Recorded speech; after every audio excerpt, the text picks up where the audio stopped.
Продолжува изборната кампања за локалните избори. На терен и СДСМ и ВМРО-ДПМН е. Од СДСМ реагираа на вчерашниот прес на кандидатот Илчо Захариев. Лицемерието на Илчо Захариев нема граници. Откако беше 4 години градоначелник и ниеднаш не се сети на пензионерите и на социјалните случаеви, еве сега 10 дена пред вториот изборен круг, тој се сети на нив. Се сети на мерки кои што ги има по програмата на Социјалдемократскиот сојуз на Македонија. Очигледно, како и на сите граѓани на општина Штип, и него му се допаѓаат, бидејќи бесплатниот превоз и бесплатната бања за пензионерите се нудеше во програмата на Социјалдемократскиот сојуз на Македонија. Очигледно, вашата безидејност е огромна. Идниот градоначелник Благој Бочварски и мнозинството советници од Социјалдемократскиот сојуз на Македонија во општина Штип ќе испроведат овие мерки и јас ви тврдам, ќе има бесплатна градинка за сите дечиња со самоокрени родители, ќе има бесплатен превоз еден ден во неделата за сите пензионери и ќе има бесплатна бања еден ден во неделата за сите пензионери. На ова реагира од јавното предпријатие ИСАР. Членовите на Социјалдемократскиот сојуз веќе треба од својот речник да го извадат зборот ке. Затоа што ке направиме, ке инвестираме, никој не верува. Ние како јавно предпријатие веќе комплетно ја реновиравме бањата Кежовица. Комплетно, значи се реновирани машкиот дел од бањата, женскиот дел од бањата, тушевите. Тоа граѓаните впрочем и го гледаат. Комплетно се реновирани просториите за престој на самите гости кои што доаѓаат во бањата. Веќе воведовме и бесплатен превоз и бесплатна бања на самите пензионери и тие веќе можат од вторник истите да ги користат.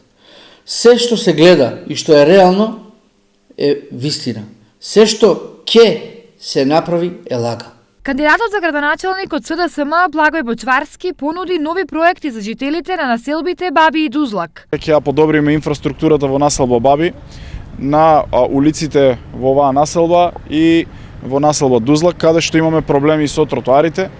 Овде на улицата Крушевска република и улицата Никола Коперник ќе го замениме асфалтот. Во Дузлакот имаме улици кои што се уште немаат соодветен тротоар кој што е поставен за соодветно движење, за безбедно движење на граѓаните, така што ќе ги замениме сите преостанати тротоари и сите улици кои што не се во добра состојба. Што се однесува до основното училиште и до градинката, ќе добијат нови енергетски ефикасни фасади, не само да фарбаме фасади кои што тоа го прави актуелната локална самоуправа, туку да направиме енергетски ефикасни фасади кои што ќе прават заштеда на енергија.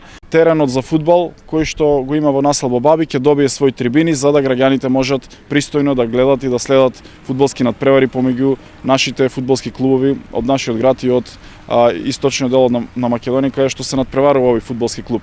На партиска пресконференција пак од ВМРО-ДПМН обвинија на притисоци врз државните институции. СДС почна да ги користи и злоупотребува нивните ослободени или да ги прочитаме како партизирани и заробени институции. Во текот на вчерашниот ден, повеќе институции во Штип, без никаков налог, беа посетени од страна на финансиска полиција, за да се сее страв и баже на мускули да стане градоначелник.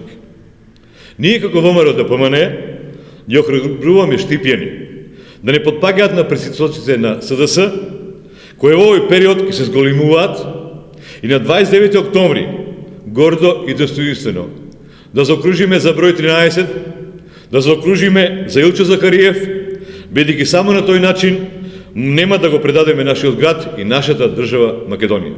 На ова писмено реагира од општинската организација на СДСМ.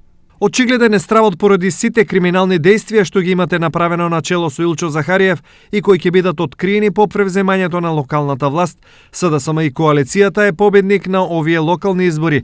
Ве повикуваме да не ширите нервоза и нетрпеливост помеѓу граѓаните и мирно да ја предадете локалната власт. Откако ќе ја превземеме локалната власт, ќе направиме целосна ревизија на вашето целокупно работење.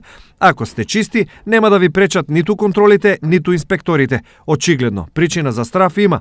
Тоа е вашето криминално работење. Општината ќе ја вратиме на граѓаните. Идната локална власт ќе работи одговорно, транспарентно и во служба на граѓаните. Стои во соопштението на СДСМ. Кандидатот за градоначелник Илчо Захариев денес на пресконференција најави нов проект за енергетски ефикасни фасади на сите објекти за колективно домување. Сите згради во нашиот град кои се направени пред повеќе од 30 години, некои повеќе од 50 години, каде се целосно девастирани и уништени фасадите, ќе бидат комплетно обновени, ќе бидат направени енергетски ефикасни по сите стандарди со средства кои ќе ги плати општина Штип. Тоа значи дека зградите во населбата 8 ноември, оние така наречени згради кои се направени нели по руска технологија, зградите кои се наоѓаат во населбата Автокоманда, каде голем дел од нив се доизградија, надградија и се легализираа, зградите кои се наоѓаат во населбата Сењак, зградите во централното градско подрачје, посебно 7 коли, општина Штип со сопствени финансиски средства ќе ги направи новите фасади, ќе ги направи енергетски ефикасни, со тоа што ќе го промени ликот на населбите каде се тие згради, истовремено секаде каде се стравени кровови надвор сите стандарди ќе ставиме нови кровови за да ги направиме тие кровови максимално безбедни. Средства имаме, знаеме како тоа да го направиме, вредни сме и посветени, веруваме дека на крајот вие ќе бидете задоволни.